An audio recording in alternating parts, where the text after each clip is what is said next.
Muy buenas tardes a todas y a todos. Es un honor recibirlos en este espacio de encuentro académico donde celebramos la presentación de una obra de gran relevancia para el pensamiento jurídico contemporáneo. Conexiones en la era digital, explorando los derechos humanos, migración, inteligencia artificial y justicia procesal. Obra que forma parte de la 17ª colección del Colegio de Abogados Procesalistas Latinoamericanos y que ha sido publicada por la distinguida editorial Primera Instancia. Este libro nace del compromiso común de enfrentar desde el pensamiento jurídico los dilemas que nos impone el mundo contemporáneo. En sus páginas se despliegan 9 estudios que abordan con profundidad los retos actuales, desde la tutela colectiva a través del habeas corpus en el contexto brasileño, hasta las tensiones entre la justicia penal y derechos humanos, vistas desde la filosofía analítica, desde el impacto de la inteligencia artificial en los poderes judiciales latinoamericanos, hasta las amenazas que supone la guerra cibernética para los estados modernos. También se abordan la defensa electoral ante desacatos constitucionales, la progresividad de los derechos humanos, la protección de los derechos económicos, sociales, culturales y medioambientales, y los desafíos de la comprobación de hechos en el proceso judicial. Agradecemos a las y los coautores que han aportado su conocimiento a este proyecto. A quienes nos acompañan hoy, muchas gracias por estar aquí compartiendo este gran logro. A quienes no han podido asistir por compromisos académicos, les extendemos también nuestro reconocimiento por haber hecho de este proyecto una realidad. Este trabajo colectivo fue coordinado por 2 referentes del pensamiento procesal latinoamericano, el doctor Alfonso Jaime Martínez Lascano y el doctor Hugo Carrasco Soulé, cuya visión y liderazgo intelectual han dado vida a esta propuesta editorial de alto impacto. Y ahora, para poder iniciar este recorrido por los pensamientos y propuestas que el libro nos ofrece, invitamos al escenario a la maestra Merly Martínez Hernández, autora del prólogo. Ella es licenciada en Derecho por la Universidad Valle de México, cuenta con maestría en Derecho Constitucional y Amparo y en Defensa de los Derechos Humanos por la Universidad Autónoma de Chiapas, doctorante en la Universidad Nacional Autónoma de México, además de abogada litigante e investigadora, conferencista nacional e internacional y autora de diversas publicaciones en México, Colombia, Paraguay, Brasil y España, además de secretaria adjunta del Colegio de Abogados Procesalistas Latinoamericanos. Bienvenida, estimada maestra Merly, el auditorio es todo suyo. Muchísimas gracias, licenciada Neidalí. Buenos días, buenas tardes, depende de qué latitudes nos estén sintonizando.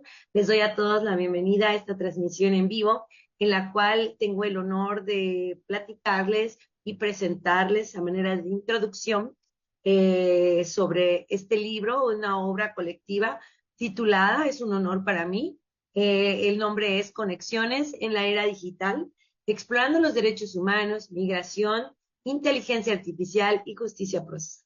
Esta magna obra está coordinado por los juristas destacados de nuestro país, el doctor Alfonso Jaime Martínez Lascano y el doctor Hugo Carrasco Soulé.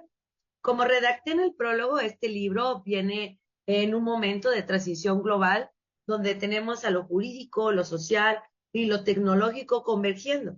Esta obra propone que sea una brújula que oriente la reflexión crítica en los desafíos que estamos enfrentando actualmente, toda vez que el derecho, frente a estas realidades alternas tan complejas como la inteligencia artificial, otras realidades sociales muy complejas, la migración, la tutela colectiva de derechos, que no ha tenido mucho auge, la ciberseguridad, que tiene muchas vicisitudes, por ejemplo, ahorita que están implementando la tarjeta de Ciudad de México, en las cuales a través de la identificación de nuestros rasgos faciales se nos va a dar acceso a una llave privada, y salió un video donde refieren que con una foto pueden alterar tu identidad y pues violentar el mal uso, ¿no? de esta información, por lo cual la ciberseguridad es sumamente importante. Asimismo, la justicia procesal digital, ahora que enfrentamos también delitos que se cometen en el ciberespacio o también pruebas que se suscitan a través de documentos digitales o con firmas electrónicas.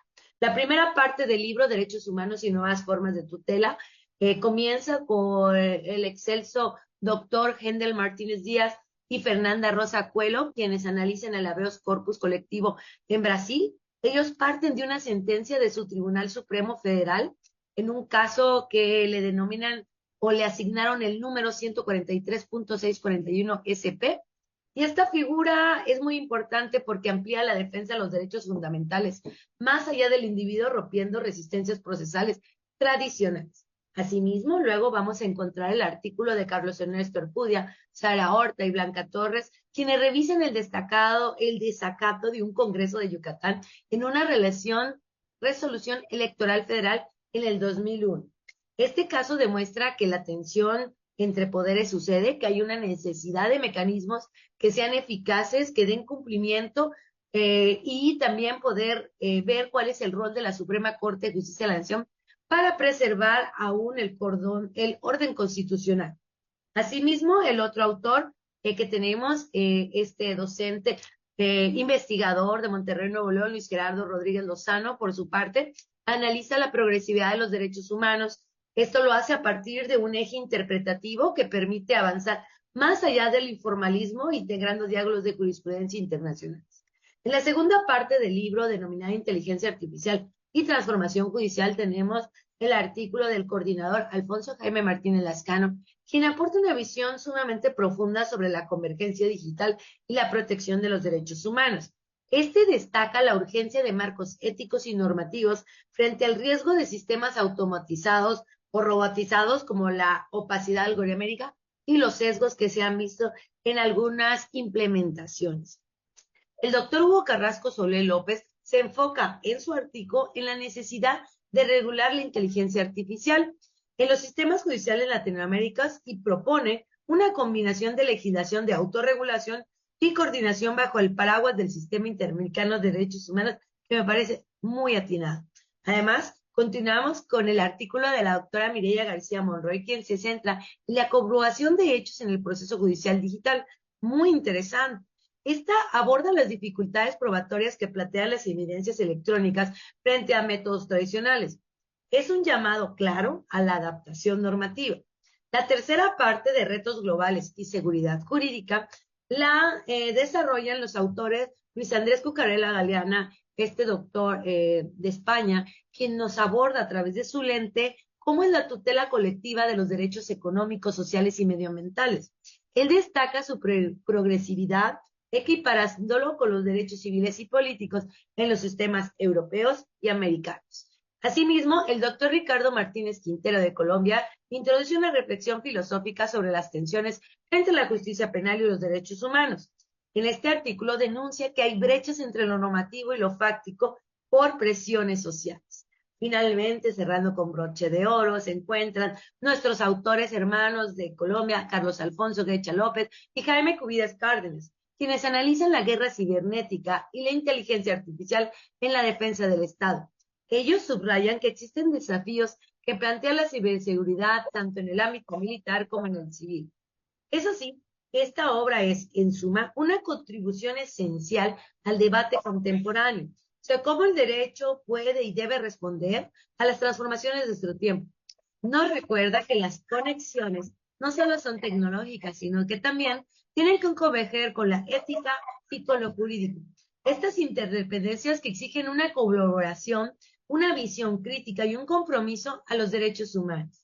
Por esto y muchas cosas más, invito a todos a leer esta obra con mente abierta y espíritu reflexivo, porque entender estos desafíos es el primer tema para transformarlos. Muchísimas gracias.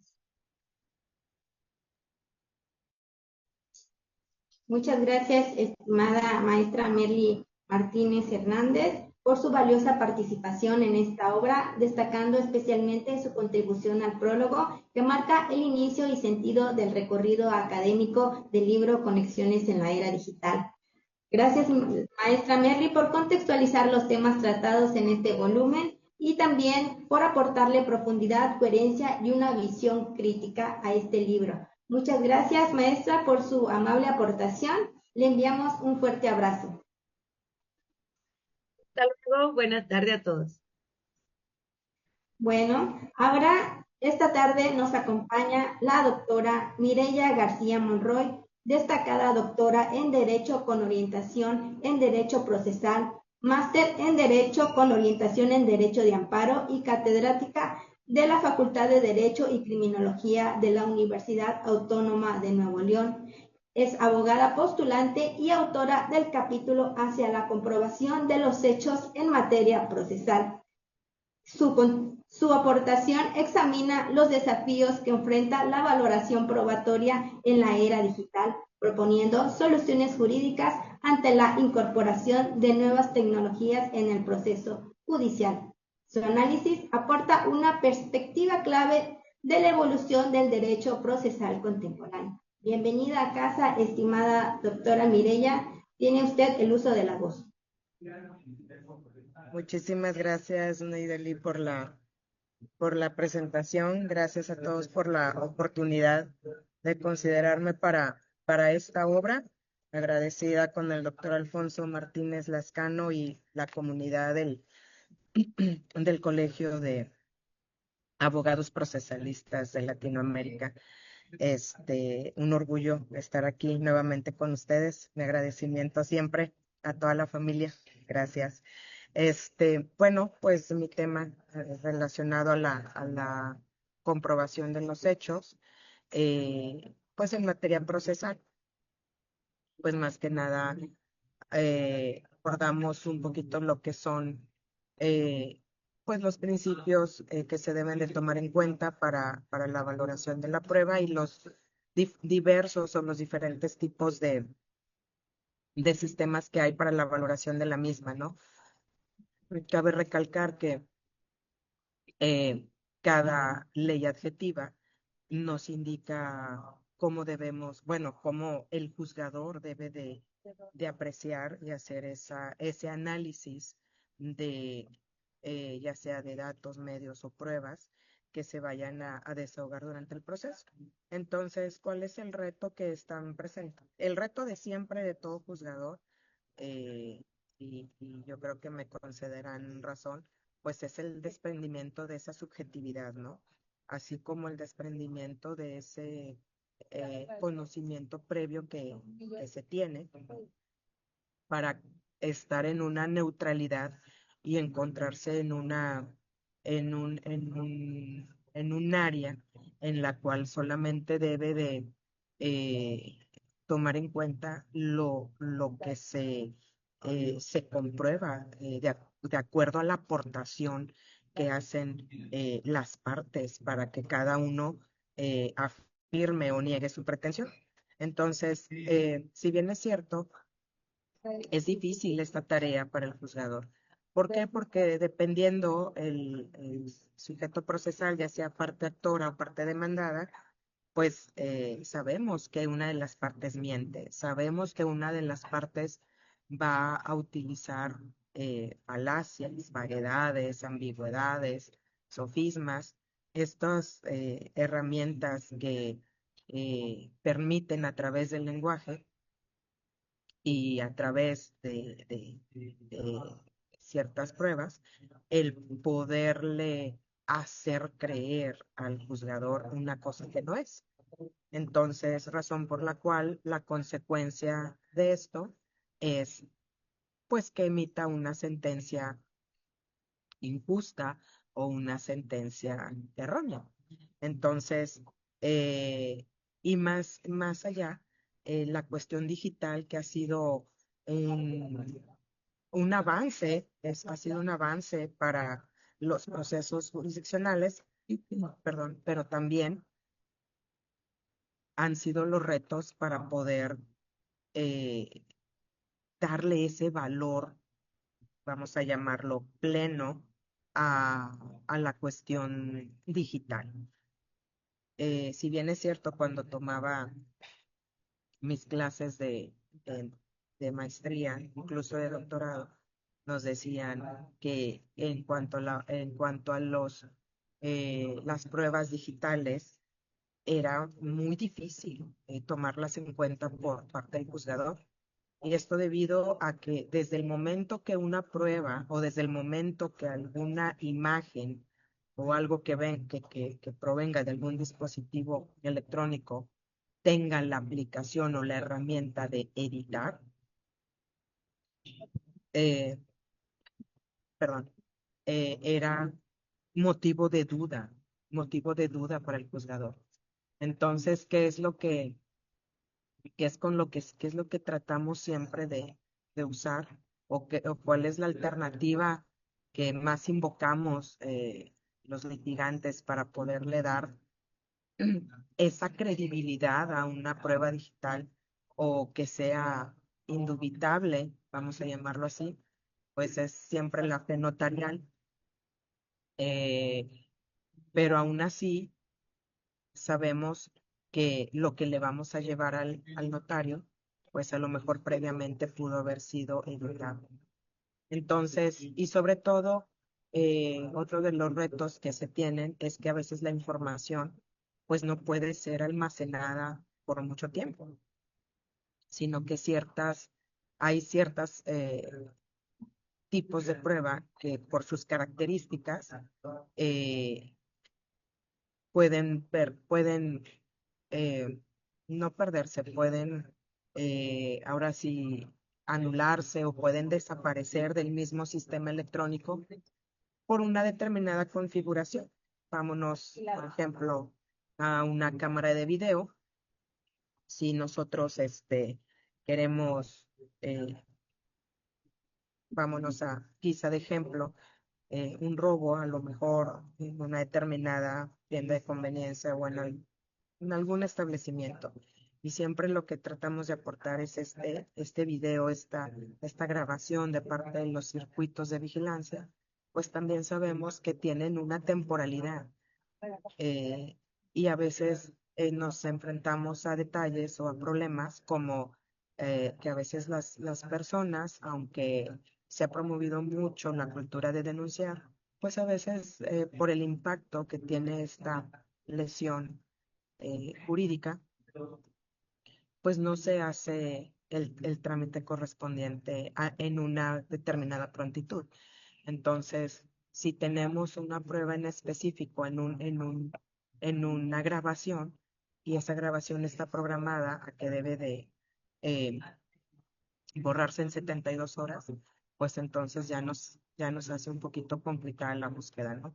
Entonces, sí son varios los retos en este tipo de pruebas en dispositivos móviles o ahora sí que en la época digital, pero de lo que poco a poco y conforme a lo que nos vayan indicando los mismos operadores del sistema, de cómo es que debemos nosotros de cómo poder recabar esa prueba, poder recolectar esa prueba, cómo poder proteger esa prueba y sobre todo para que el juzgador nos la admita y pues no las deseche, porque al fin y al cabo lo que va a probar pues un hecho y una verdad, pues siempre va a ser la prueba.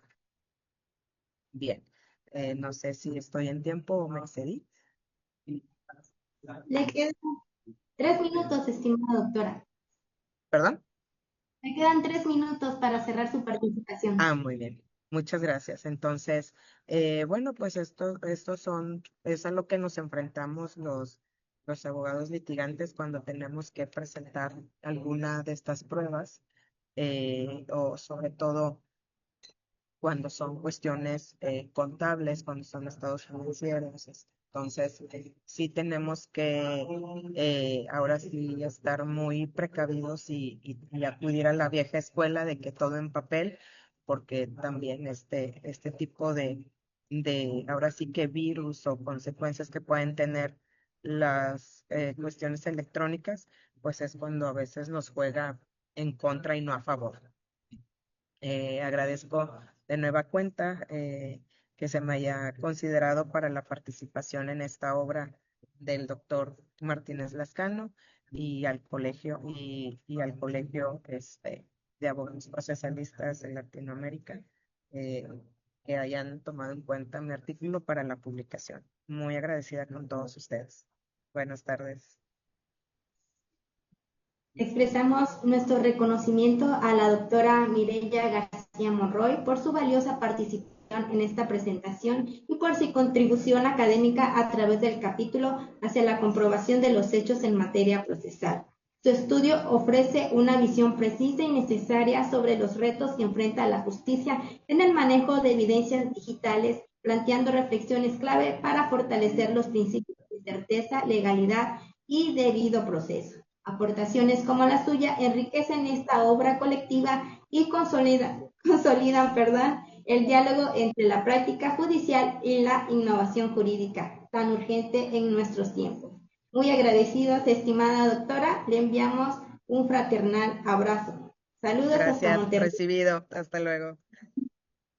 Bueno, a continuación, nos honra esta tarde contar con la destacada participación del doctor Ricardo Martínez Quintero, destacado jurista colombiano de amplia trayectoria y pensamiento profundo, cuya contribución en esta obra colectiva se titula Justicia Penal y Derechos Humanos, una aporía desde la filosofía analítica. El doctor Martínez Quintero es abogado con especializaciones en ciencias penales y criminología por la Universidad Externado de Colombia, maestría en filosofía latinoamericana y doctorando en filosofía por la Universidad Santo Tomás, doctor HC del Instituto Socrático de México y Orden de la Colegiatura Colombiana. Ha sido magistrado auxiliar y conjuez de la Corte Suprema de Justicia y del Tribunal de Bogotá, juez de todas las instancias en materia penal, formador de la Escuela Judicial Rodrigo Lara Bonilla, fundador y director de la revista indexada Misión Jurídica, presidente del Colegio de Abogados Casacionistas, miembro de la Asociación Colombiana de Derecho Procesal, entre otras instituciones. En este capítulo, el doctor Martínez Quintero propone una reflexión compleja y provocadora sobre las tensiones persistentes entre la justicia penal y los derechos humanos, examinadas desde la óptica de la filosofía analítica, un enfoque que no solo abre interrogantes, sino que desafía la forma en que concebimos la justicia bajo presión social y estructuras institucionales. Bienvenido, estimado doctor Martínez Quintero, desde Colombia. Le cedo el uso de la voz. Muy buenas tardes a todos. Neidalí, el doctor Martínez Lascano, junto con el doctor Carrasco Solé, se han venido convirtiendo en faros que alumbran indudablemente con acierto este sendero en procura del patrocinio intelectual de las alianzas que son requeridas por la humanidad en punto de la actuación generacional del derecho. A todos aquellos que han colaborado con eficacia en la construcción de este material de necesaria consulta, desde Bogotá, Colombia, nuestra gratitud y aprecio. En efecto, cuando fuimos invitados a concursar en este constructo, tuvimos siempre la imagen proveniente de la inspección filosófica como acompañante del derecho con un claro elemento de juicio que es aquel que en cuanto a los veredictos, esto se procure ser un acerto de realidad. Y por supuesto que con este elemento antelar vimos cómo los expertos en la materialización del derecho han venido fomentando toda esa labor con indiscutibles aportes del semillero tecnológico, científico, pero muchas veces sin darse perfecta cuenta de ese ángel que alumbra la posibilidad del juicio racional. Esta es la filosofía. Y en orden a lo anterior, dejamos ver nuestra preocupación por esas constantes aporías y contradicciones que se vierten en la etimología o en el génesis de los términos de los que se apropia en primer lugar y luego se vale de ellos instrumentalmente el derecho para destacar universal, nacional, provincialmente, unos fines que no por el solo hecho de ser coincidentes implica que efectivamente vayan a ser la base o el elemento axial en una adecuada administración de justicia. Y por supuesto que cuando hay esa confrontación en el aquí y el ahora entre la justicia penal y los derechos humanos, sí que fluyen esas aporías y contradicciones. Entre otras razones porque el derecho penal ha tenido una cuna como control social y así tendrá que seguir siendo. Paradójicamente, con ese impulso histórico, es que ese derecho penal se ha visto afectado con doctrinas filosóficas para el rescate de derechos que posiblemente pudieron verse afectados por el desarrollo del procedimentalismo en detrimento de la naturaleza de la criatura humana. Y es cuando no se pueden ocultar figuras y esfinges como Beccaria, porque con ello es que se logra armonizar o siquiera buscar una proporcionalidad y equilibrio en la administración de justicia para que quienes la solventan funcionalmente no vean frenos porque en tratándose de ella misma, los partícipes, los sujetos procesales en general, deben estar revestidos a lo largo de la actuación de una cierta protección y custodia de sus principios, derechos y garantías fundamentales. Y con ocasión de este comentario, la intromisión de los elementos materiales probatorios, los elementos suasorios o de convicción. Fíjense ustedes cómo, que haciendo uso de las palabras de la doctora que me ha antecedido, es indispensable que esos elementos probatorios ingresen todas las veces a las actuaciones procesales, pero sin perjuicio de garantías de esos derechos y o principios que son en los que se guarnece filosóficamente el derecho en todos sus ámbitos. En consideración a esto, vemos que lo digital, lo tecnológico, en un grueso contenido de la llamada inteligencia artificial, hay un llamado de atención a las sociedades en sí mismas consideradas. Y por supuesto que dentro de esa esquela informativa de una ontología actual, no es preciso el olvidar la esencia pedida en el juicio racional a quienes administran justicia. Ese carácter pluralista de la filosofía del derecho, su enfoque interdisciplinario, marcan la pauta.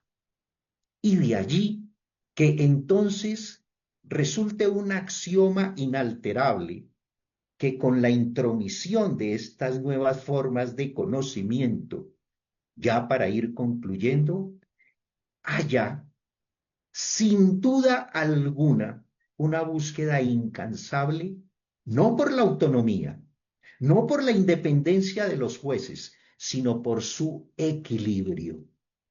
Y de ahí que me valga de unas últimas palabras utilizadas en un bello escrito por quien fuera hasta hace algunos días el rector de la Universidad Nacional en Colombia, el doctor Moisés Waterman, para quien hay que buscar incansablemente el equilibrio. ¿Pero con qué? En primer lugar, con el pensamiento crítico, que deviene filosófico, y en segundo lugar, con el conocimiento de la dogmática, el conocimiento del procesalismo. De hecho, quienes nos vinculamos en esta colegiatura, somos respetuosos del procesalismo con inspección filosófica, porque esa atadura, estos elementos dispuestos en una ecuación, son los que en la fecha, en el momento en el que pasamos por el mundo, puede darle crédito a la administración de justicia. No de otra manera. Y esto sin vulneración, afectación o deterioro alguno a las diferentes doctrinas filosóficas.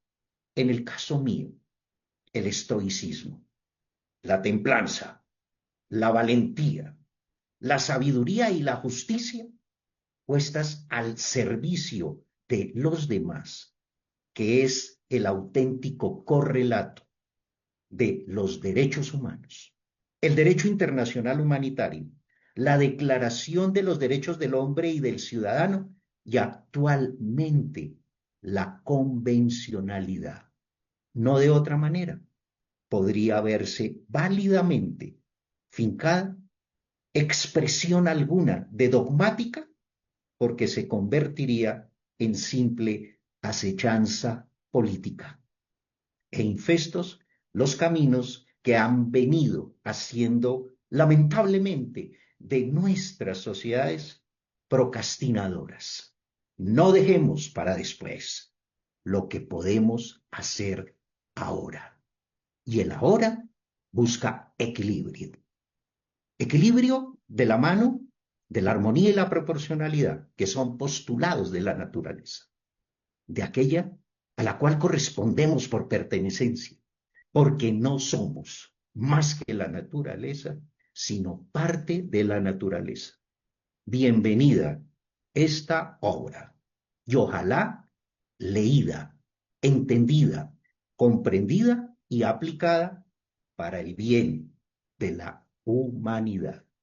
Mil gracias por este espacio y un saludo muy especial al pueblo mexicano, porque el pueblo mexicano siempre me invita a pensar y repensar en la cultura maya. Mil gracias. Agradecemos al doctor Ricardo Martínez Quintero por su brillante intervención y por la solidez intelectual que ha aportado a esta obra colectiva. Su capítulo, Justicia Penal y Derechos Humanos, una aporía desde la filosofía analítica, nos deja frente a interrogantes esenciales sobre la coherencia entre los principios del derecho penal y la protección efectiva de los derechos humanos en contextos complejos y socialmente exigentes. Su mirada crítica y filosófica enriquece el debate jurídico y reafirma la necesidad de pensar la justicia no solo como una estructura normativa, sino como un proceso ético, humano y consciente de sus tensiones. Gracias, doctor, por compartir sus conocimientos con nuestro auditorio desde Colombia. Un fraternal saludo. Hasta pronto. Con todo gusto. Hasta luego. Continuando con la presentación del libro Conexiones en la Era Digital, recibimos en este escenario a la doctora Blanca Torres Espinosa, quien es licenciada por la Universidad Nacional Autónoma de México, máster en Derecho Tributario y doctora en Derecho por la Universidad de Salamanca, España, profesora de tiempo completo de la Universidad Autónoma de San Luis Potosí, directora de la revista electrónica Tlatemoani de la Universidad Autónoma de San Luis Potosí, miembro del Comité Científico de la revista Anales del Derecho, Ha realizado diversas estancias postdoctorales en la Universidad de Salamanca, Valladolid y Murcia, España, y participado en diversos congresos nacionales e internacionales, y cuya trayectoria académica y compromiso con el estudio constitucional se reflejan en su contribución a esta obra colectiva en el capítulo en coautoría titulado Los medios de protección constitucional ante el desacato del Poder Legislativo de Yucatán en las elecciones de 2001, la defensa de los derechos político-electorales, texto que examina uno de los momentos más tensos y paradigmáticos de la historia electoral reciente en México. En este capítulo, la doctora Torres Espinosa, junto con el doctor Carlos Ernesto Arcudi Hernández y la doctora Sara Berenice Horta Flores, quienes no han podido acompañarnos el día de hoy por compromisos académicos, analizan con agudeza jurídica cómo la resistencia de las autoridades frente al cumplimiento de las resoluciones jurisdiccionales pone a prueba los pilares de nuestro sistema democrático. Es un privilegio contar en esta tarde con la presencia de la destacada doctora Blanca Torres Espinosa. Bienvenida, el escenario es todo suyo.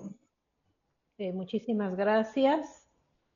Neidali, licenciada Neidali, también doy las gracias al doctor, como siempre, Alfonso Jaime Martínez Lascano, por la invitación a esta presentación del libro número 17 y por haber incluido nuestro trabajo también en dicha obra, incrementando de esta manera el acervo literario del Colegio de Abogados Procesalistas Latinoamericanos.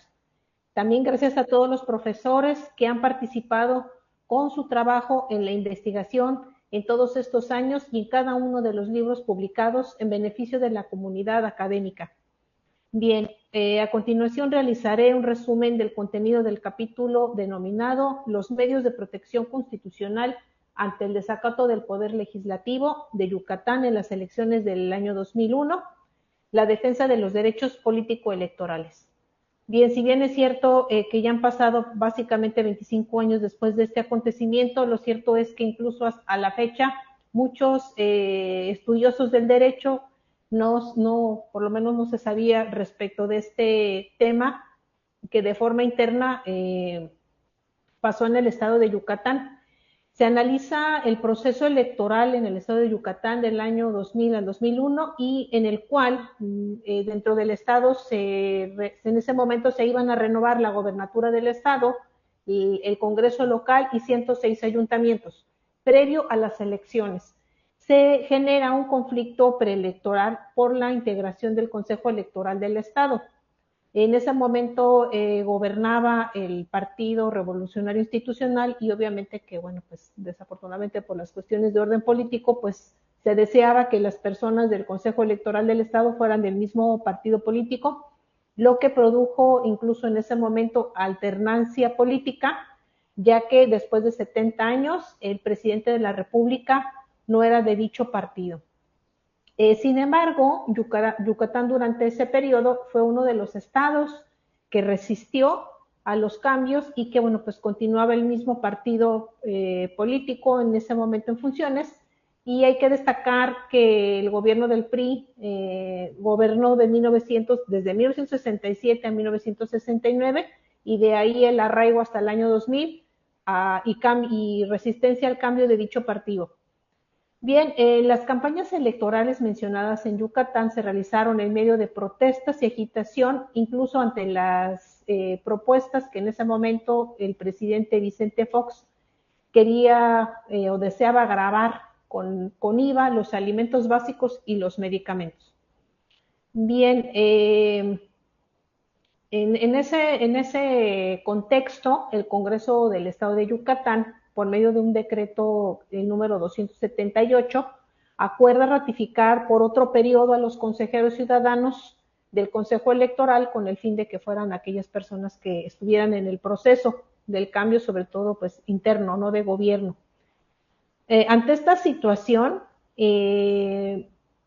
se interpone un juicio de revisión constitucional electoral promovido por un partido diverso, que era el Partido Revolucionario, Partido de la Revolución Democrática, ante el Tribunal Electoral del Poder Judicial de la Federación.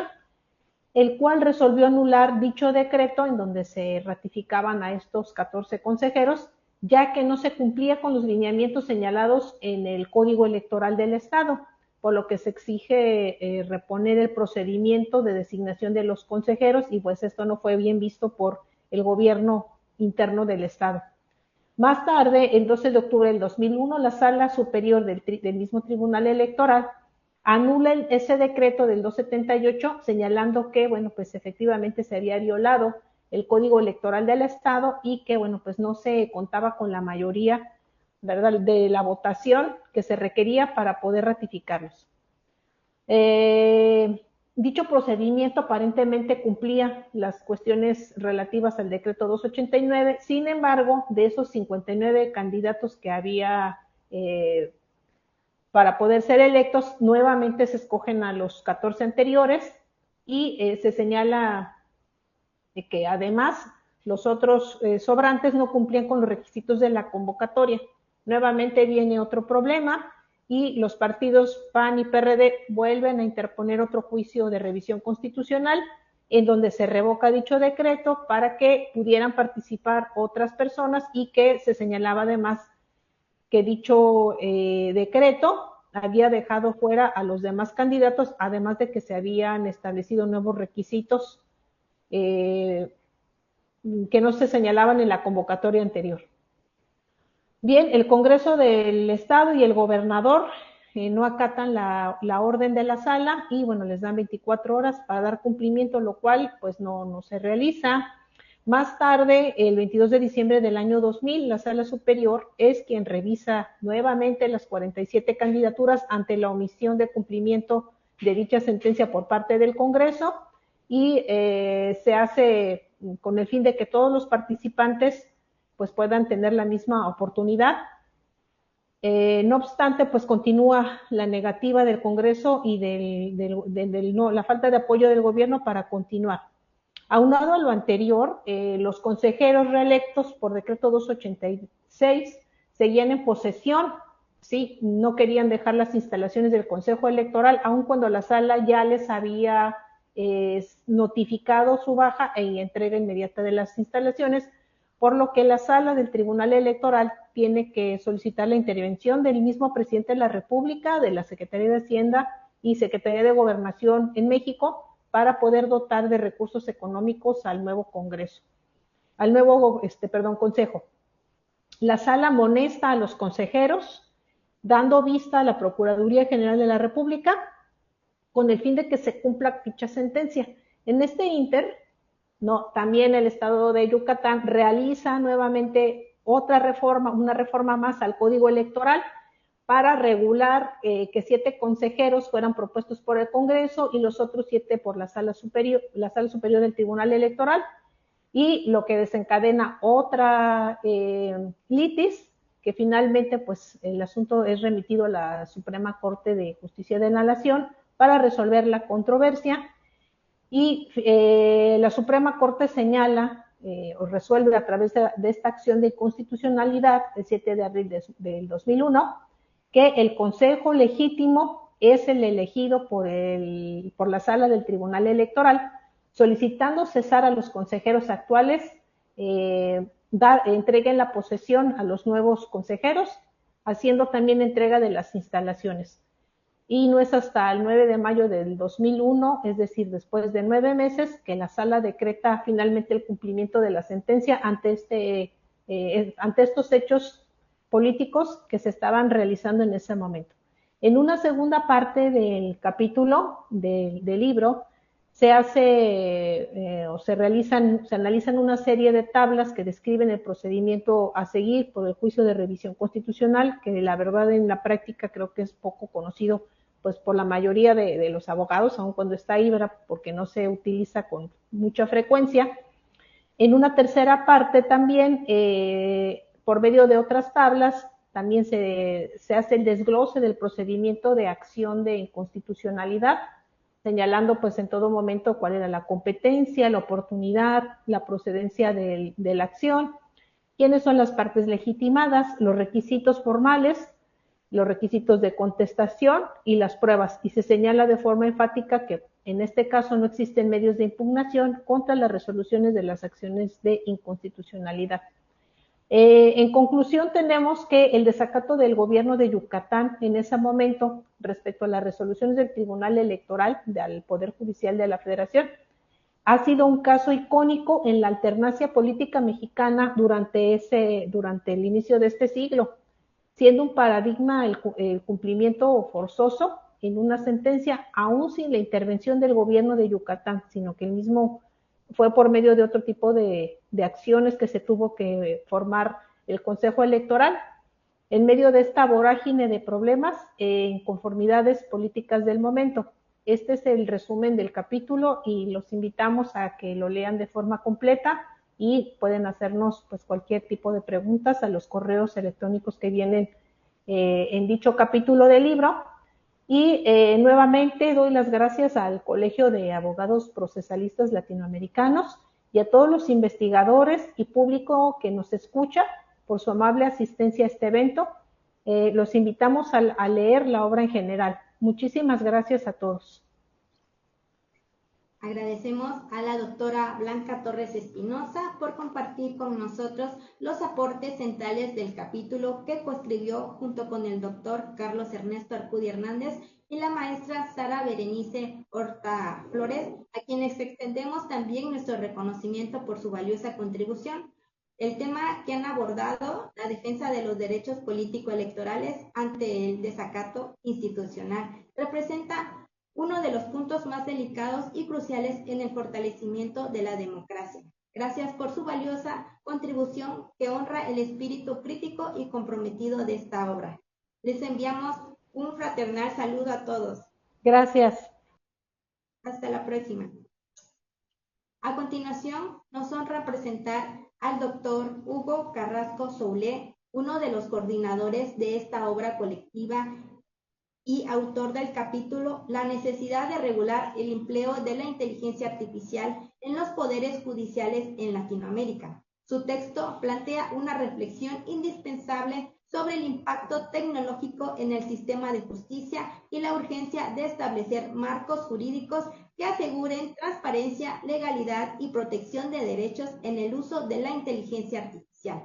El doctor Carrasco Soulé es profesor de tiempo completo de la Facultad de Derecho de la Universidad Nacional Autónoma de México, miembro del Sistema Nacional de Investigadores del Consejo Nacional de Humanidades, Ciencia y Tecnología, miembro de la Academia Mexicana de Jurisprudencia y Legislación y presidente del Colegio Nacional de Profesores de Derecho Procesal, doctor Cipriano Gómez Lara.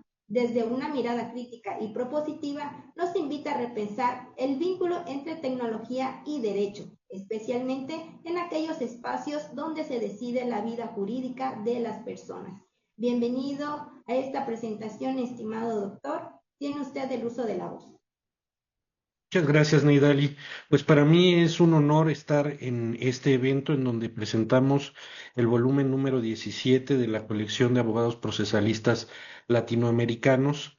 Es un honor porque no solamente representa el tener a la vista uno de los esfuerzos que se realizan desde el punto de vista editorial por parte del colegio, sino también por el paso mantenido que se ha tenido para realizar muchas actividades durante todos los años, congresos, seminarios, presentaciones de libros, y esto pues merece también un reconocimiento especial para el doctor Alfonso Martínez Lascano, que es quien continuamente nos está impulsando para adherirnos a estos proyectos, trabajar codo a codo con él e impulsar la difusión de la cultura jurídica.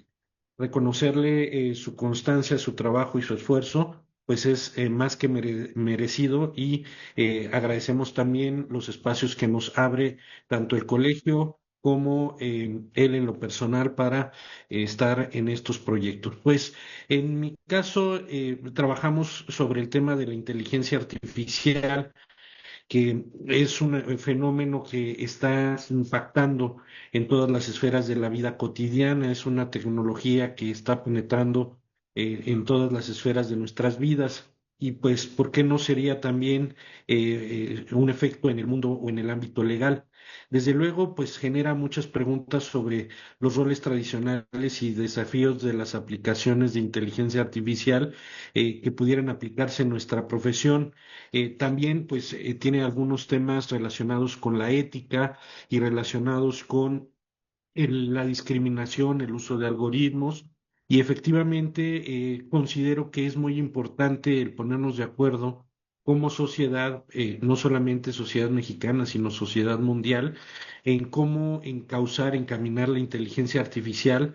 Es difícil el tema porque el dinamismo que tiene la inteligencia artificial es descomunal frente a los esfuerzos humanos que podemos realizar por tratar de reglamentarla o de regularla.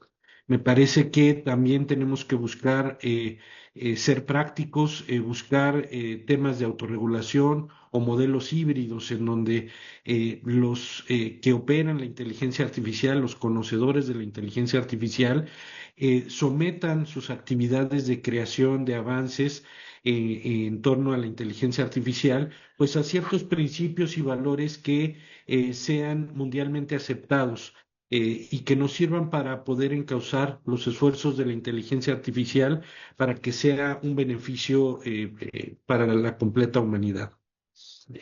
Hacer unas breves referencias a este esfuerzo que estoy mencionando respecto de la legislación o la reglamentación de la inteligencia artificial, pues se ve enmarcado históricamente hablando, en la época en que fue acuñada esta noción de inteligencia artificial en 1956. Es decir, no obstante que ya han pasado una buena parte de años, casi digamos 75 años, a partir de cuando se acuña la noción de inteligencia artificial, pues vemos que el boom de la inteligencia artificial se da en esta década, en esta última década que estamos viviendo. Recordemos que la noción de inteligencia artificial fue acuñada con el propósito de crear una máquina capaz de igualar la inteligencia humana, de emularla. Desde entonces, pues ha evolucionado significativamente, como lo mencionaba. Sin embargo, es en la última década que ha generado un boom y que ha atraído la atención de todos respecto de su importancia en su regulación. Hay que recordar que la inteligencia artificial mantiene su enfoque en el desarrollo de sistemas expertos que buscan resolver problemas y mejorar la toma de decisiones más allá de las capacidades humanas.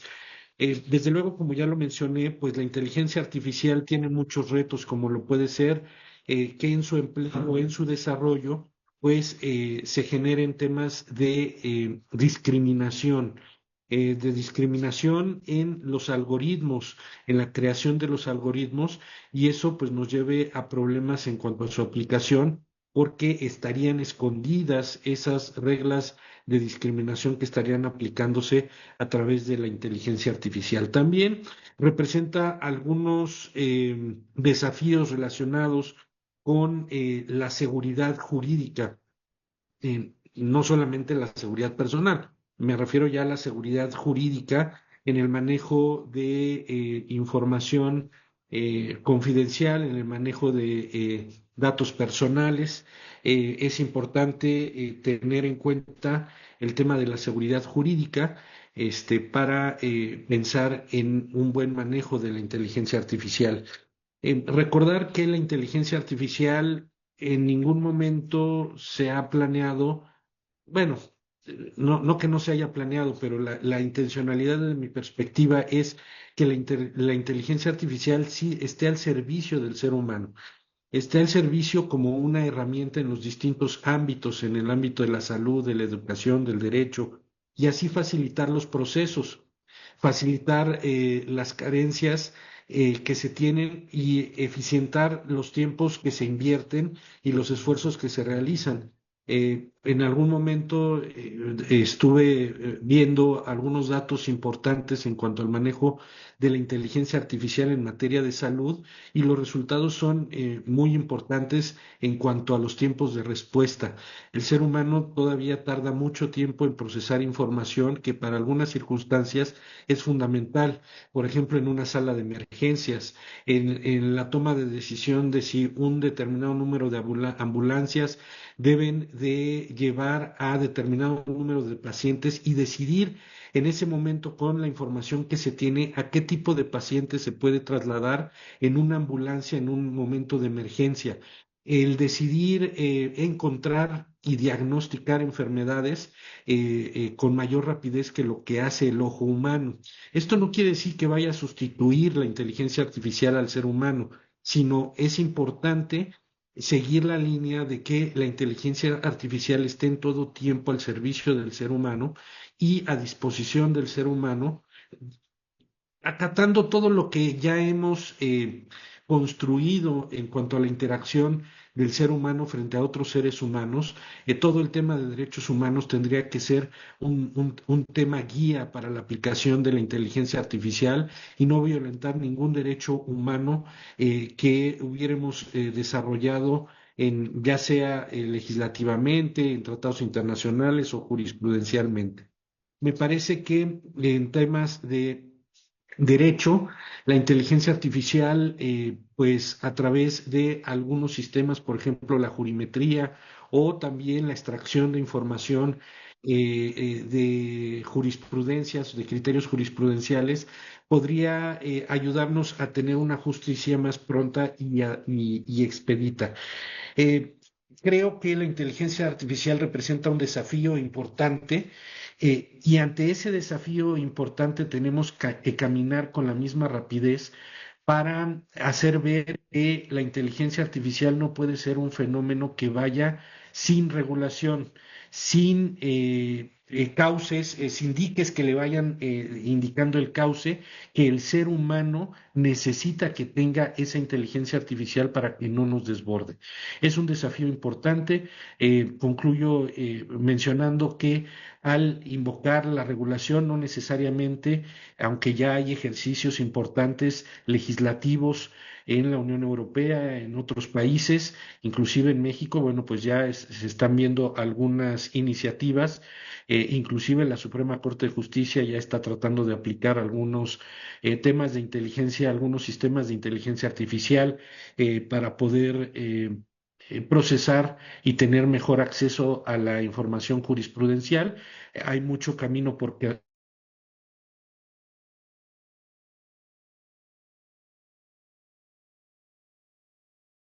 recorrer, como les decía, y que sea una regulación que nos ate las manos, pero sí pensar en tal vez en modelos híbridos en donde la autorregulación con la dirección o la vigilancia por parte del Estado permita que se pueda aplicar una inteligencia artificial en beneficio de la humanidad. Pues celebro de nueva cuenta la publicación de esta obra. Y pues seguramente más adelante estaremos escuchando de nuestro querido doctor Alfonso Martínez Lascano para incorporarnos en otros esfuerzos, tanto editoriales como de difusión a la cultura. Muchas gracias.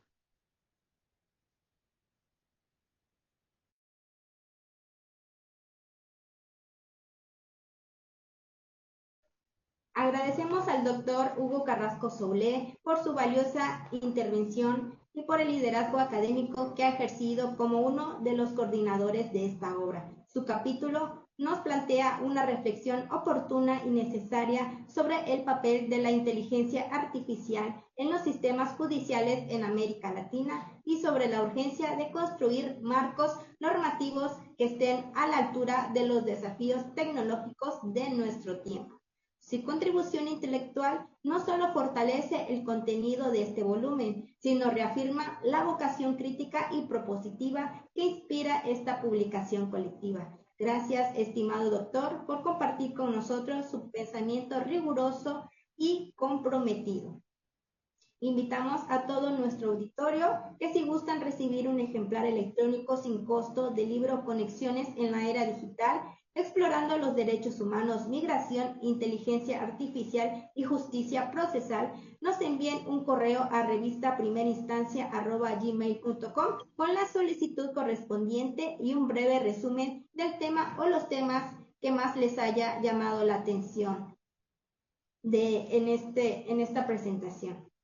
Bueno, continuando en el recorrido por las voces que enriquecen esta obra colectiva, es un privilegio presentar a la maestra Fernanda Rosa Coelho, quien aporta una visión profunda y transformadora desde el derecho procesal. Cuenta con maestría en Derecho Procesal por la Universidad de Sao Paulo.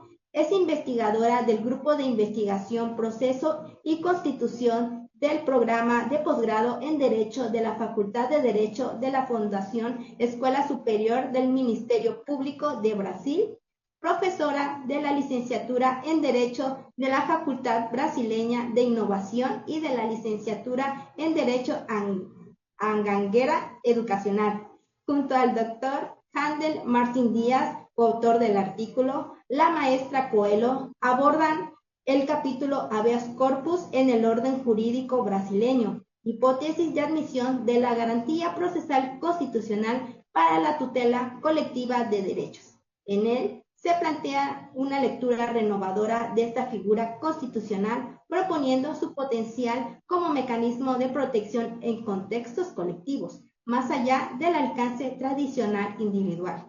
Su intervención es una invitación a repensar los límites del proceso constitucional con una mirada que enlaza técnica jurídica, sensibilidad social y compromiso con la evolución democrática del sistema de justicia. Bienvenida, estimada maestra Fernanda Rosa Coelho. Los reflectores son todos suyos.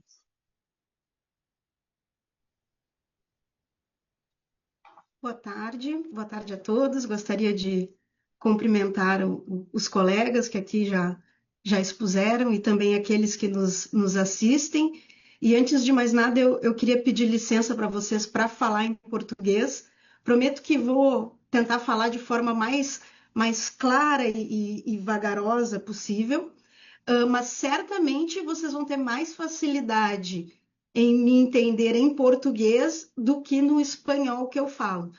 Então, peço licença aqui para seguir a apresentação em português.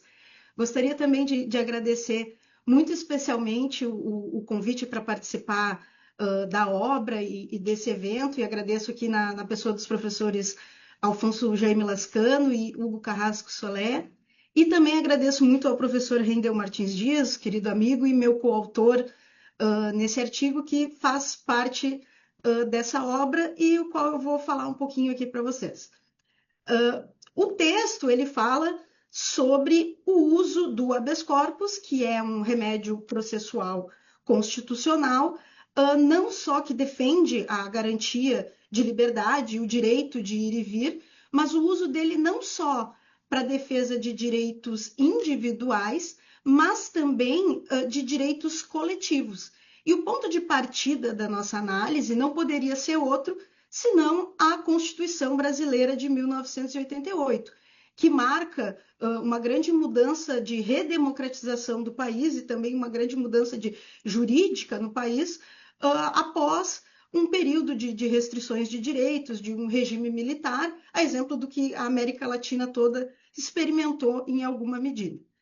Pois bem, um dos pontos que a gente tem na Constituição é o reconhecimento de direitos coletivos, de uma forma geral, como direitos fundamentais, e a consagração de meios processuais para que a gente tutele esses direitos. No Brasil, um parênteses aqui, nós classificamos os direitos coletivos de forma lato em 3 espécies. Em direitos difusos, que são aqueles de titularidade indefinida, que têm um alcance erga omnes, como, por exemplo, o direito ao meio ambiente. Os direitos coletivos estrito sensu, que são aqueles que pertencem a um grupo identificado. Então, eu tenho a coletividade no grupo, mas eu consigo identificar quem são eles. Por exemplo, os professores de determinada instituição, os associados de determinada instituição. E eu tenho também direitos individuais homogêneos, que são direitos dos indivíduos, direitos individuais, mas que se ligam, se tornam coletivos em razão de uma origem comum. E o exemplo clássico aqui é o direito do consumidor. Para tutelar esses direitos, a gente no Brasil não tem um código de processo coletivo, mas a gente tem diversas leis que falam sobre o tema e que acabam formando um chamado microsistema processual coletivo. E aí eu posso citar como exemplo o Código de Defesa do Consumidor, o Estatuto da Criança e do Adolescente, o Estatuto da Pessoa com Deficiência e outros diplomas legais que têm esse mesmo objetivo. Desse microsistema, é importante destacar dois princípios norteadores que vão ser essenciais para a análise que a gente fez.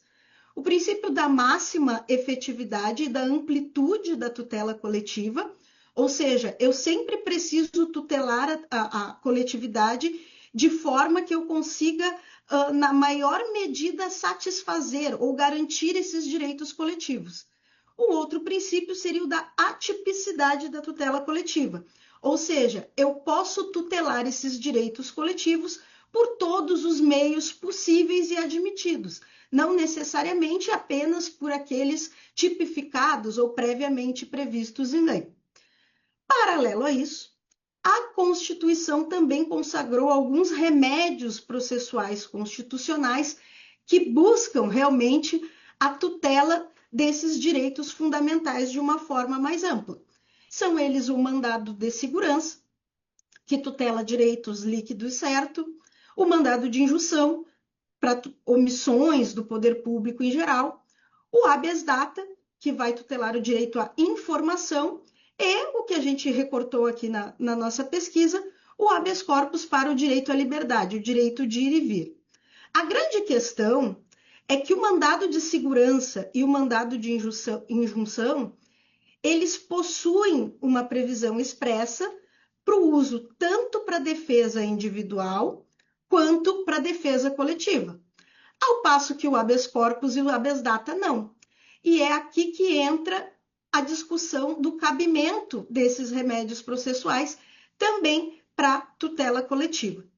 O habeas corpus, no nosso direito, ele vem previsto apenas no Código de Processo Penal, que é um código de 1941, ou seja, a previsão dele é anterior à Constituição. Então, aí já nos dá um sinal de que a gente precisaria fazer a leitura desse instituto à luz dos princípios constitucionais da Constituição de 88. Nesse Código de Processo Penal, existe um artigo específico que exige a identificação do nome e da situação de restrição de liberdade que o sujeito que busca o habeas corpus está submetido. E foi esse ponto que por muitos anos impediu o reconhecimento de um habeas corpus em favor da coletividade.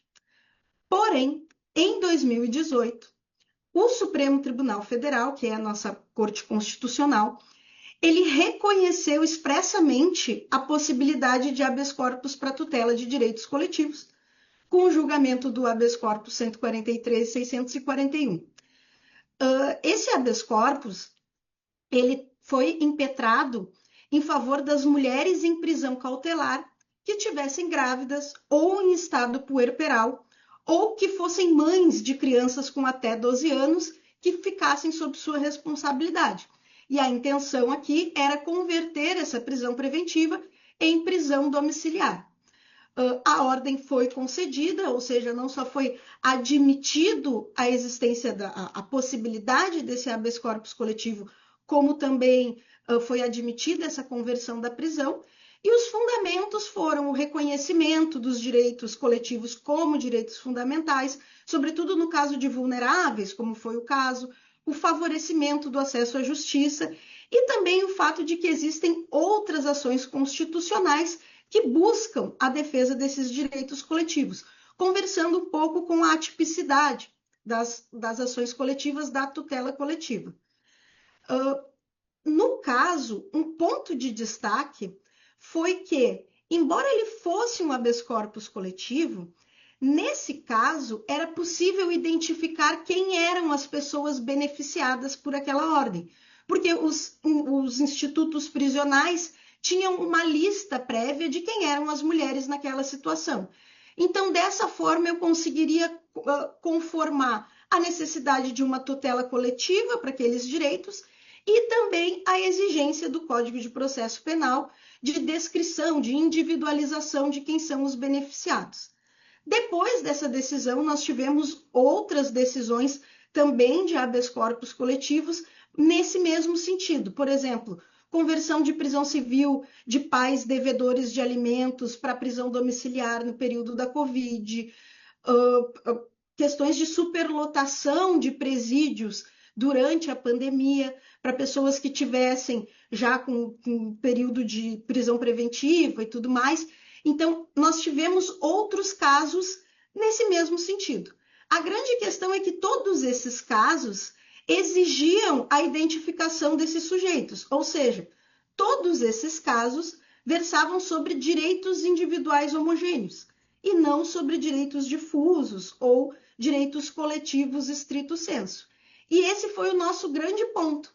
Será que, considerando que os direitos coletivos são direitos fundamentais, que a gente tem essa máxima efetividade da tutela coletiva, não seria razoável que a gente também ampliasse o uso desse instrumento para outros direitos coletivos? E nos parece que sim. E tanto é positivo isso que, durante a investigação, nós conseguimos identificar outras situações de habeas corpus que também eram habeas corpus em defesa da coletividade, mas que não deixavam claro isso, ou que não se identificaram como um habeas corpus em defesa da coletividade, embora a tutela em si fosse coletiva. Por exemplo, houve habeas corpus no estado do Rio de Janeiro, permitindo que pessoas de determinado grupo participassem da chamada Marcha da Maconha, desde que fosse uma manifestação democrática, sem um incentivo ao uso de drogas, e esse habeas corpus foi estendido a todas as pessoas que estivessem participando do mesmo movimento.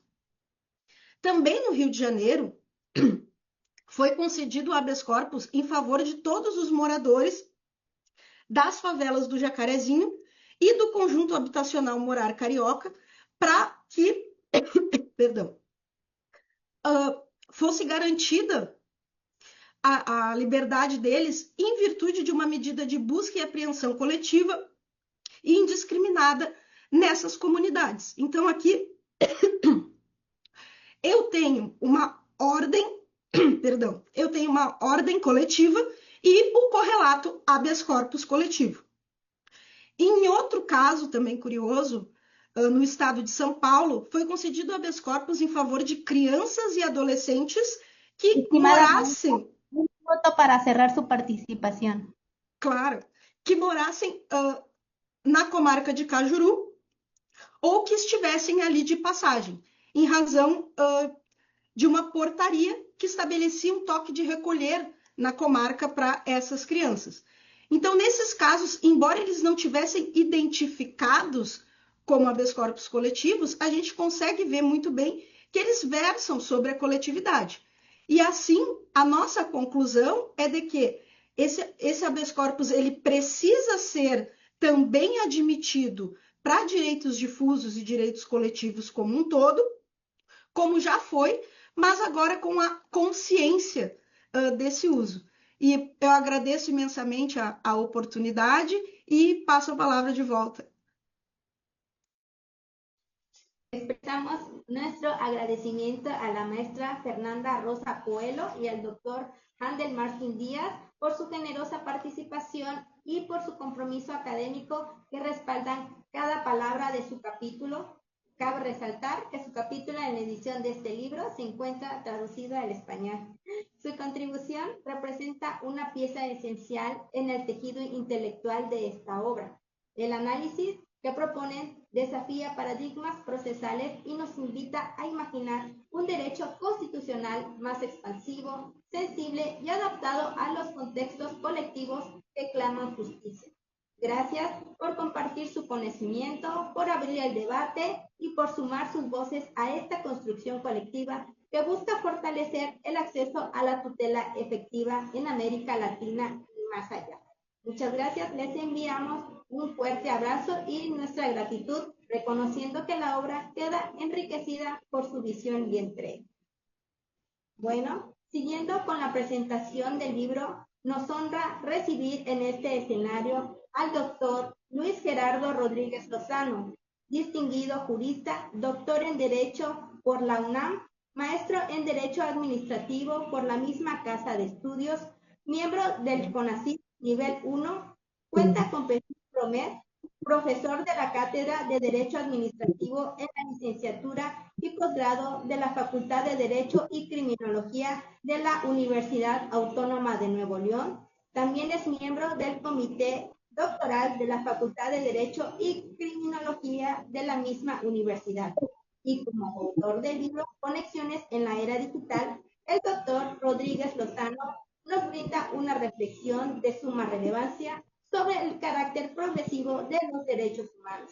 A través de su participación, nos recuerda que los derechos no son conquistas inmutables, sino realidades en permanente evolución que deben adaptarse a los retos de una era atravesada por la inteligencia artificial, la digitalización global y nuevos dilemas éticos y jurídicos que emergen en este contexto.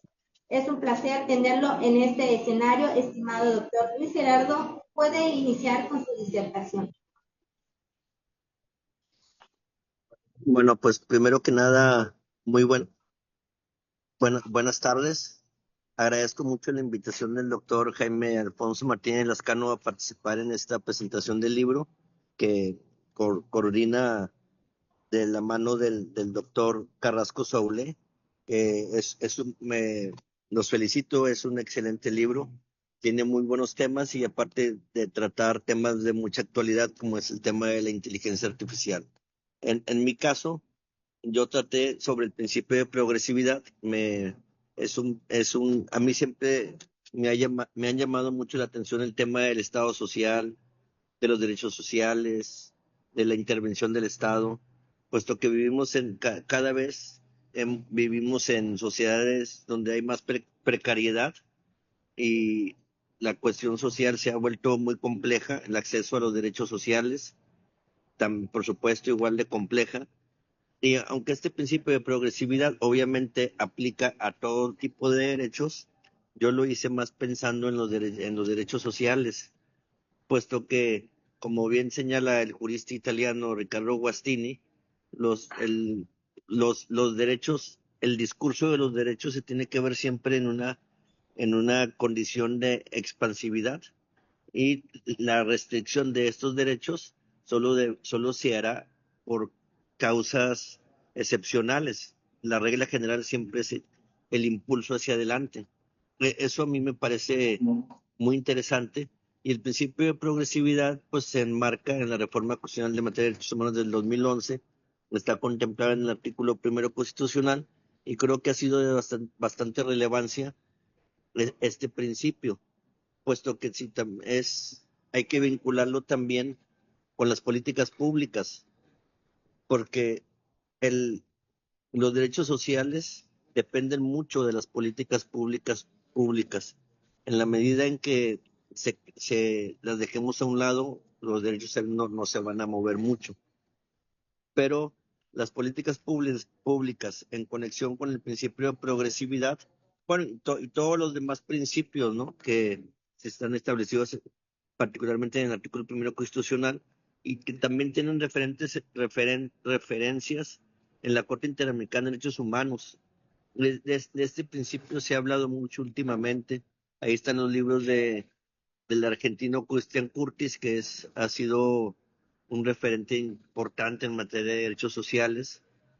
Ha hablado mucho de cómo este principio ha contribuido a frenar el embate de políticas neoliberales que no tienen otro fin más que restringir o limitar los derechos sociales. De hecho, él tiene un libro muy interesante en la editorial Trota sobre derechos sociales en colaboración con un argentino también, Víctor Abramovich, que es un libro que recomiendo mucho, puesto que es una visión clara de los derechos sociales. Y también en la casa la Corte editó un manual de derechos sociales en 2 tomos, que también lo recomiendo mucho, está muy interesante, y ahí tocan el principio de progresividad, porque ha contribuido mucho a darle una nueva vida a los derechos sociales, ¿no? Particularmente derechos sociales como la salud, la educación y en general todos, ¿no? Los ha, pues, les ha dado más esperanzas, ¿no? Aunque también aquí hay que ver que la cuestión de esa esperanza de los derechos sociales vía los principios también está un poco entrelazada de la capacidad presupuestaria que tengan los estados para satisfacer los derechos sociales. Ya, por decir derechos sociales, que en mi opinión a mí un derecho que me parece muy importante es el derecho a la salud, puesto que sin salud no hay nada, ¿no? Pero la salud privada es sumamente cara. Yo me atrevería a decir que en muchos sentidos es abusiva por parte de los hospitales privados, que más que hospitales parecen como casinos, a ver quién cae para ordeñarle sus bolsillos. Y los hospitales públicos, que creo yo que tienen que es aceptable lo que han podido hacer esos hospitales, pero falta más inversión, puesto que la salud es un derecho, pues, de primordial importancia. Pero pienso yo que en la pandemia se vio claramente cómo los centros hospitalarios de salud se mostraron impotentes ante la fuerte demanda que había de camas. Entonces ahí vemos cómo el principio de progresividad también tiene sus límites en visión de los presupuestos. O sea, en la medida en que estén dotados de un buen presupuesto, creo yo que tendrán más éxitos. Y si esto lo trasladamos al ámbito de las medicinas, también ahí hay que ver cómo eh, la cuestión de las medicinas es otro tema, donde nuestra presidenta Sheinbaum hizo una declaración que yo estoy de acuerdo con la presidenta, de ver cómo se ha desconfigurado la distribución de las medicinas, y eso ha dificultado al Estado para dotar de medicinas a los centros hospitalarios. Y yo pienso que es un tema importante, y el principio de progresividad me parece que juega un papel sustancial simplemente un papel sustancial en el combate a la pobreza. En la medida en que haya presupuesto, podremos expandir más los derechos sociales y se va a poder combatir la pobreza. Entonces, derechos sociales, progresividad y buenos presupuestos te va a poder hacer más frente a la pobreza y para aspirar a una vida digna. Pues por mi parte es todo, y nuevamente mil gracias al doctor Lascano, y de corazón mil felicidades a los coordinadores, y pues ojalá y todos sigamos gozando de buena salud para podernos ver aquí por muchos años más en este tipo de eventos. Muchas gracias y muy agradecido con los coordinadores. Hasta luego. Agradecemos al doctor Luis Gerardo Rodríguez Lozano por su valiosa intervención y participación como coautor de la obra Conexiones en la Era Digital. Su mirada crítica y compromiso con los derechos humanos enriquecen esta obra y la proyectan hacia grandes desafíos del presente. Sus aportaciones, sin duda, son de suma importancia para comprender el papel de la dignidad humana en la era digital. En el corazón de esta obra colectiva encontramos la voz del doctor Alfonso Jaime Martínez Lascano, jurista mexicano, con una visión articulada entre el derecho, la transformación digital y la defensa de los derechos humanos. Su capítulo, Convergencia Digital, un marco para la protección de los derechos humanos en la era de la IA, no solo plantean preguntas técnicas, sino dilemas éticos que atraviesan el quehacer jurídico actual. El doctor Martínez Lascano es abogado, doctor en Derecho Público, profesor e investigador de la Universidad Autónoma de Chiapas, profesor del posgrado de la Facultad de Derecho de la Universidad Nacional Autónoma de México, director de la revista Primera Instancia, presidente del Colegio de Abogados Procesalistas Latinoamericanos, del Colegio de Doctores de Ciencias Jurídicas de Iberoamérica, además vicepresidente en investigaciones de la Asociación Mundial de Justicia Constitucional y además coordinador de la obra que hoy se presenta. Doctor Martínez Lascano, tiene usted el uso de la voz. Bienvenido.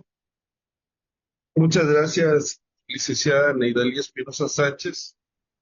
La verdad es que estoy muy agradecido, primero que nada, con todas las participaciones, a pesar de que no estamos en esta sesión de presentación, todos los que se han sumado a este trabajo colectivo.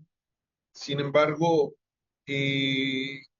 podemos acreditar la preparación académica, el interés y sobre todo el poder trabajar ya en varios textos. Ya este es el número 17 de la colección del Colegio de Abogados Procesalistas Latinoamericanos. Felicito también y agradezco de antemano al doctor Hugo Carrasco Soblé López, que se sumó al esfuerzo para coordinar desde que tuvimos la idea de este tema hasta que tuvimos el libro en la mano. Bueno, ha sido una responsabilidad para todos los abogados dejar de únicamente visualizar las normas jurídicas. ¿En qué sentido? En que pues antes un abogado que se dedicaba a la materia civil, a la materia penal, pues su campo de acción era el derecho civil y el derecho procesal civil, o el derecho penal o el derecho procesal penal. A partir de los cambios, sobre todo el sistema interamericano de derechos humanos, que le ha dado, como en todo el continente, una importancia a los derechos humanos, pues a través de criterios de jurisprudencia, todos los abogados, todos los operadores jurídicos no solamente tienen que conocer su especialidad, sino que tienen que especializarse también en derecho constitucional y en derecho convencional. Y surge una plataforma disruptiva, técnica, tecnológica, que nos ha permitido pues tener una comunicación más fluida, como en esta misma presentación que hemos visto colegas de Colombia, colegas de Brasil, desde luego de diferentes partes de México, Nuevo León, la Ciudad de México, etcétera. Entonces, primero hay que reconocer que en esta era digital, algo que tenemos es que genera una comunicación más fácil. Y esto hace que el proceso haya tenido que adecuar su forma de desarrollo utilizando en muchas ocasiones la tecnología. Si bien es cierto, ha sido un proceso que en algunos lados ha sido muy rápido, en otros no tanto. Por ejemplo, en México, en Nuevo León y en algunas otras partes tenemos la posibilidad de tener audiencias virtuales. Hay algunos códigos, como el Código de Comercio, que regula la prueba digital, o a nivel federal, en el juicio de amparo, tenemos una plataforma que se llama FIDEL, donde los abogados podemos presentar las promociones vía electrónica, podemos notificarnos también de las diferentes resoluciones vía electrónica, y podemos tener audiencias en tiempo real en diferentes partes del mundo. Ahora, ¿cómo regular todo este cambio? ¿Cómo establecer? Algunos han señalado, para numerarlos, hablan de el expediente electrónico, que le llaman 0.2, luego la prueba electrónica 0.3 y luego la inteligencia artificial como auxiliar, no como sustitución de las decisiones judiciales. ¿Y qué hace la inteligencia artificial? Bueno, en primera había que cuestionar el nombre de inteligencia artificial para decir que es un sintetizador de información, porque la inteligencia es forma parte de los sentidos internos del ser humano que nos hace distinguir, controlar las emociones y tomar decisiones razonables. Y también es algo que había que analizar porque muchas situaciones, los mismos complejos, sesgos o estereotipos, los operadores los reproducen en las plataformas. Por ejemplo, nosotros hablando de derechos humanos, hablamos del derecho humano a la información. Es decir, para que podamos decidir, para tomar alguna decisión, alguna forma de cómo razonar antes de decidir, pues necesitamos información. Por ejemplo, cuando se habla de las poblaciones ancestrales que se les va a afectar sus territorios, pues se tiene que hacer una consulta libre e informada. Entonces la información es muy importante. Y ahora nosotros podemos ver a través de diferentes plataformas como YouTube, como Telegram, el mismo WhatsApp, podemos ver en tiempo real lo que sucede en otra parte del mundo. Pero ¿qué pasa cuando esas empresas censuran? ¿Qué pasa cuando estas empresas en determinado momento toman partido en una contienda? Y me refiero, por ejemplo, a la guerra de Ucrania contra Rusia, por ejemplo, en el cual las televisoras como RT o Sputnik, pues fueron quitadas de las plataformas de YouTube, fueron erradicadas. Y entonces, para tomar una decisión, siempre es importante conocer las posturas de ambos. Pero cuando hay una sola voz, un solo criterio, ¿qué tanto nosotros podemos decir? ¿Cómo regular todo ello? Y entonces, no solamente tenemos que analizar esto, sino también algunas cuestiones como las situaciones biométricas. Muchas veces hay cámaras en lugares públicos y nos pueden leer a través de nuestro rostro, pues determinada información, inclusive si hay una base de datos, pueden saber quiénes somos, qué enfermedades tenemos, cuál es nuestro estado civil, quizás cuáles son nuestras preferencias, etcétera. Y entonces aquí también tenemos no solamente en la información, sino también el derecho a la intimidad. Son muchas las ventajas, pero también hay ciertas desventajas. Por ejemplo, muchas veces cuando se utiliza la inteligencia artificial eh, para candidatos a un empleo, pues muchas veces pueden tener sesgos y a determinada raza, vamos a llamarle así, que no es lo correcto desde mi punto de vista, se le puede discriminar simplemente por el hecho de pertenecer a un grupo poblacional. Y entonces es ahí donde los abogados, los operadores jurídicos, tenemos la necesidad de conocer esta información, de analizar esta información y de procesarla, para que no seamos víctimas de la tecnología, sino que sea un recurso actualizado que nos ayude a vivir mejor y sobre todo que no vulnere derechos humanos. Por último, agradezco a todas y a todos los que nos han escuchado, los que nos han seguido, los invitamos a que lo hagan. Nosotros tenemos la idea de promover la cultura jurídica. La mayoría, si no es que todos, somos investigadores, somos profesores de diferentes universidades de América Latina y nuestro único interés pues es promover el desarrollo de la ciencia jurídica de acuerdo a la frontera del conocimiento. Muchas gracias y me felicito y felicito a todos los colegas por esta magna obra que nos acerca a cuestionar cuestiones actuales.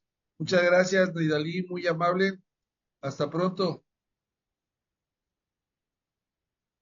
Agradecemos al doctor Alfonso Martínez Lascano por su valiosa intervención, donde nos ha compartido los principales ejes de su capítulo Convergencia Digital, un marco para la protección de los derechos humanos en la era de la IA.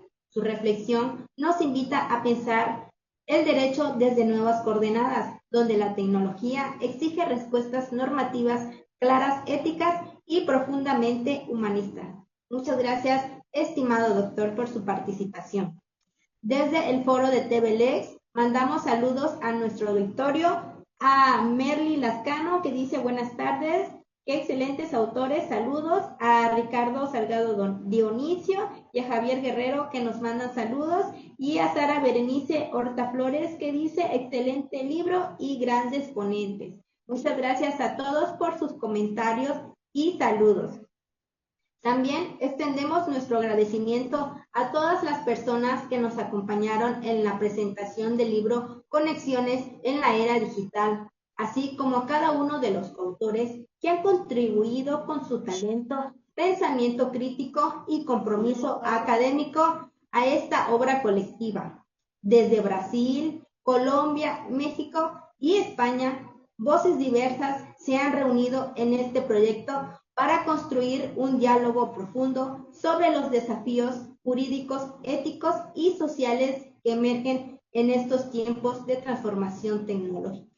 Su participación trasciende las fronteras geográficas, fortalece un pensamiento latinoamericano y europeo y busca responder con rigor y sensibilidad a los nuevos dilemas que nos plantea el siglo XXI.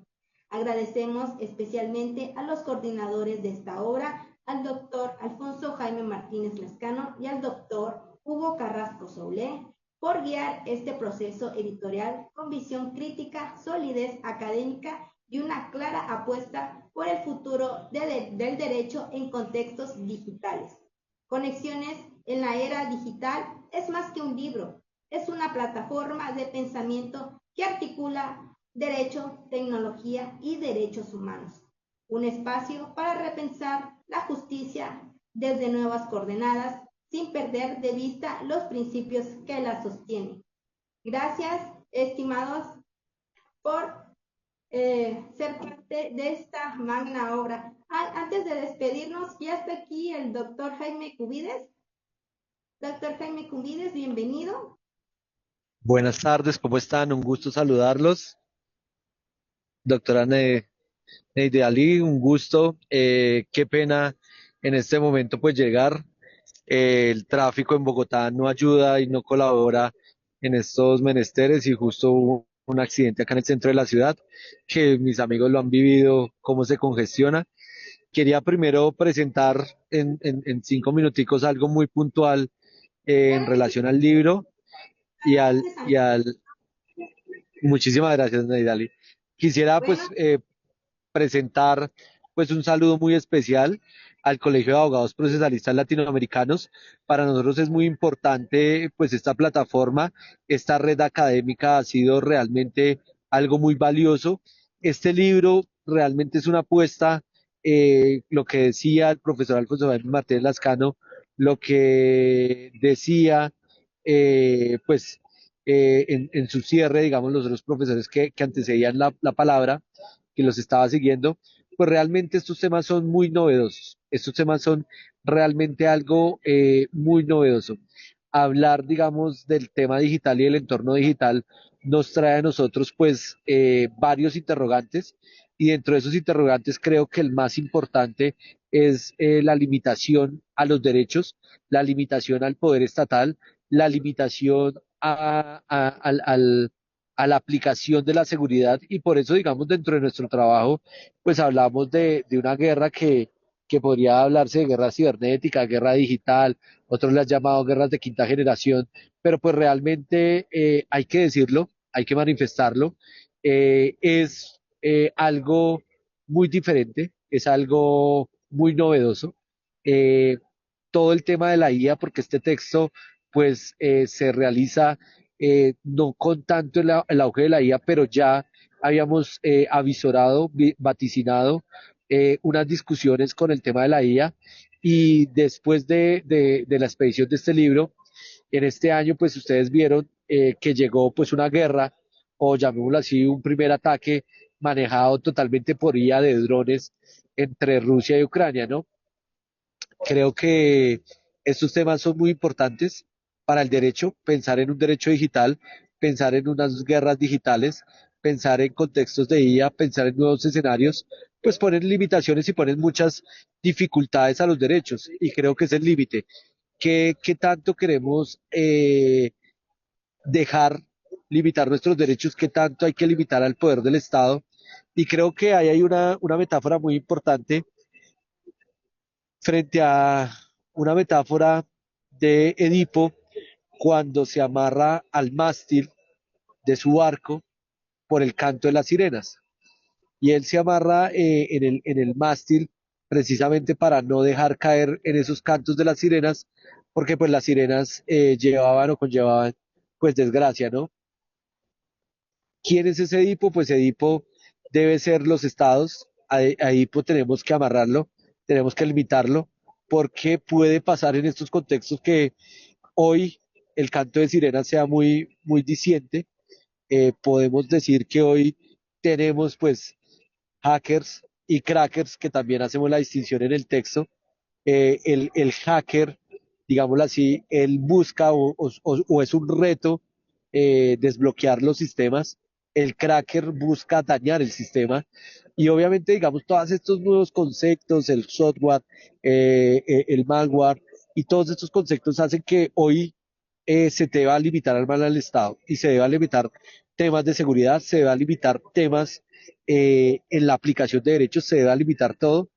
Hoy la seguridad es el foco de los estados. Hoy no podemos hablar de ningún tipo de gobierno, ningún tipo de estado, sin hablar de seguridad. Y hoy la seguridad digital, la seguridad cibernética, la seguridad o la ciberseguridad, como la llaman otros autores angloparlantes, hoy creo que está en el foco de, de, del punto. Es lo que se debe investigar y lo que se debe tener. Pues realmente los invito a leer este libro. Agradezco bastante al profesor Alfonso Jaime Martínez Lascano por siempre ese impulso de estar llevando en la academia, dando posibilidades, abriendo espacios y llevando, digámoslo así, discusiones del más alto nivel, pero también a la vanguardia. Creo que es el primer libro en América Latina que toca todos estos temas en un solo texto, y lo celebro bastante, porque eso quiere decir que nosotros en la doctrina y con el Colegio de Abogados pues estamos haciendo un trabajo de último nivel, y creo que va a servir bastante el libro, consultarlo, leerlo. Esas reflexiones pueden salir acá temas de tesis doctoral, pueden sacar temas de tesis de maestría. Todos estos temas, digamos, son muy nuevos, y creo que esa novedad hace que sea tan importante, digamos, las reflexiones, y tan importante los aportes académicos que se puedan hacer desde diferentes ópticas. Esto es importante, valioso, creo que necesario, y creo que, como siempre, el profesor Alfonso Jaime Martínez Lascano es un titán en la hechura de estos libros, y lograr que todos estos universos de todos estos profesores pues combinen. no quería dejar el agradecimiento al colegio, a todos los directivos, a su presidente. Quería pues invitarlos a leer, a consultar esta obra y algo que yo siempre les Todos digo y estos esto ya universos de todos estos profesores pues combinen. No es el quería último, dejar el agradecimiento el, al colegio, a todos. el último minuto quiero solicitarles, ¿cierto? Que el aplauso académico, el aplauso de los investigadores es realmente el aplauso cuando nos citan. Realmente los investigadores lo que buscamos es una cita, que reconozcan el trabajo, no importa que digan lo que digan, no importa que esté bien, que esté mal, lo importante es la cita, porque la cita es el reconocimiento del trabajo académico e investigativo. Entonces, pues los insto para que haya una citación, para que haya una citación y que se pueda decir de forma puntual y concisa y precisa que efectivamente estamos reconociendo el trabajo latinoamericano, estamos reconociendo la producción académica latinoamericana, estamos reconociendo la producción de ideas latinoamericanas y estamos produciendo nuevo conocimiento. Entonces, más que un aplauso que se los merece todos, es el profesor Alfonso Jaime Martínez Lascano, más que un aplauso, los invito a que citen la obra, a que la critiquen, la evalúen, la comenten y claramente pues que la utilicen. Este era un saludo muy especial, esto era una pequeña presentación. Me excuso realmente por llegar al final, pero bueno, lo mejor siempre va para el final y espero siempre tener ese apoyo del Colegio de Abogados Procesalistas Latinoamericanos y siempre estar apoyando estos eventos. Realmente muy agradecido, muy satisfecho, muy alegre por este lanzamiento de este libro y creo que va a ser un hito para lo que vienen en estudios jurídicos de ahora en adelante. Expresamos nuestro agradecimiento al doctor Jaime Cubides Cárdenas por su valiosa participación como coautor junto al doctor Carlos Alfonso Huecha López en el capítulo Guerra Cibernética, Inteligencia Artificial y Nuevas Amenazas a los Estados. Su contribución no solo enriquece el diálogo académico sobre los retos que enfrentan las democracias ante el avance tecnológico, sino que abre nuevas rutas de reflexión jurídica y geopolítica que resultan indispensables en el contexto actual global. Gracias por ser parte de este esfuerzo colectivo que une pensamiento, ciencia y sensibilidad en favor de un porvenir más justo y consciente.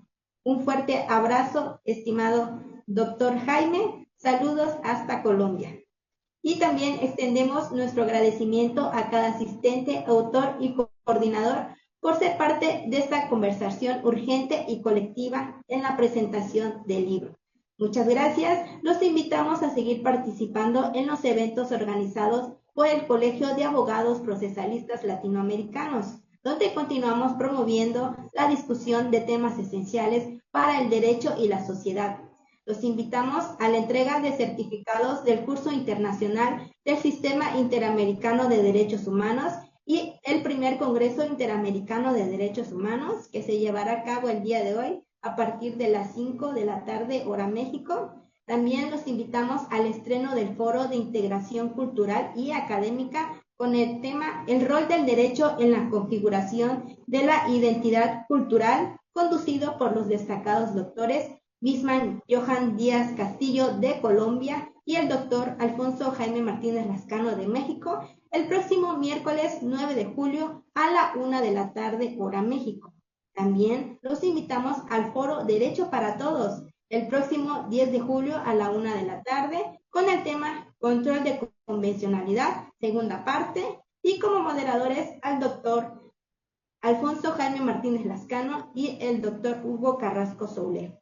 También los invitamos al segundo Congreso Internacional del Colegio de Doctores en Ciencias Jurídicas de Iberoamérica, Crisis del Derecho, en homenaje al doctor Hugo Carrasco Soule López, que se llevará a cabo en Cancún del 13 al 15 de noviembre, y a la 10ª Olimpiada Estudiantil de Derechos Humanos, que se llevará a cabo los días 14 y 15 de noviembre de 2025 en Cancún, México. Y también los invitamos al segundo Congreso Interamericano de Derechos Humanos hacia una eficacia plena de los derechos humanos en el siglo XXI, a llevarse a cabo el 25 y 26 de octubre de 2025. Para mayor información, los invitamos a que visiten nuestra página en internet www.primerainstancia.com.mx, así como nuestra página en Facebook. Les deseamos un excelente fin de semana y nos vemos pronto, donde más, aquí en TVLex. Hasta la próxima.